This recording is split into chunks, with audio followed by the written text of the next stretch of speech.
Ulduzdu da ulduz. Səhnəmizin ulduzu. Yo, əvvəlcə YouTube-da, ondan sonra keçdik televizyona. Əvvəl YouTube-daydı. Əvvəllər YouTube-daydım, sonra da keçdim televizyona. Nə qədər orada qalacaqsın? Orada hardasa özüm getmişdim. Aha, intervyuda, mən görürəm. YouTube-a özüm getmişdim. Belə Heç kim məni danışdılar. məcbur etmədi, sadəcə olaraq Canlıya da girəcək. hamı bu iş çox ürəyini görə qəşəngdir. bilsin. Evdə var, maşın da var. Hə, Amma çox ki, gözəl, çox gözəl. Təşəkkür, amma ki, mən özümü qartan qadınlardan deyilən yuxarı. Aha. Necə var eləyəm? Çox gözəl.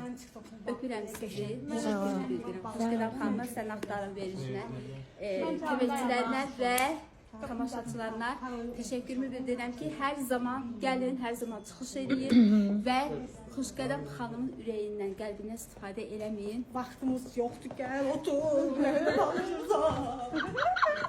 Stop yoxdur, axır yox, ne? Mövzun axırı yoxdur, tutar böyle.